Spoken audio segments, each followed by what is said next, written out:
Depuis hier, l'étendard Harman a encore un peu plus perdu de sa superbe. Ballotté par les vents contraires du groupe américain, les salariés de Château du Loir, 185. Il est 13h, quelques-uns sont regroupés dans la cour. Rares sont ceux qui acceptent de nous parler.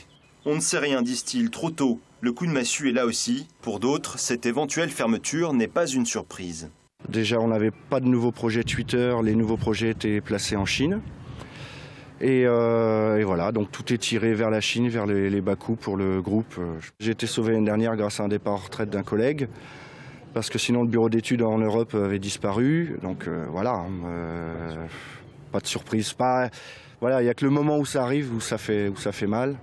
L'usine, qui fabrique des haut-parleurs et des amplificateurs pour les voitures, a déjà connu des licenciements. 268 postes supprimés depuis 2006. Jointe par téléphone, la direction invoque une pression constante de ses clients pour réduire les coûts et un site qui fonctionnerait à 30% seulement de ses capacités.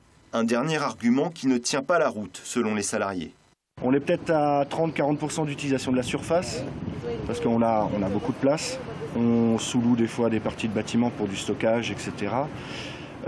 Mais en production, sur les moyens de production pleins, on était à fond du côté électronique, à fond sur une ligne de production Twitter, on était en 2.8 sur l'autre, et puis bon, les lignes woofer elles tournent plus rarement, mais ça tourne bien.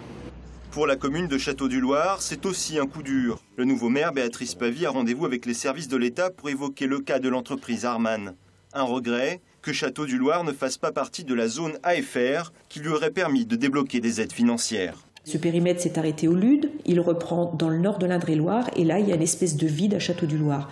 Donc comment maintenir les entreprises, comment faire venir de nouvelles entreprises si on n'est pas considéré dans ce périmètre.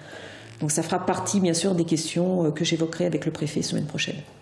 Selon une source proche de la direction, le groupe Harman fait tout pour trouver un repreneur. Un comité d'entreprise extraordinaire est prévu le 12 mai. Les salariés en sauront alors un peu plus sur leur avenir. Et une autre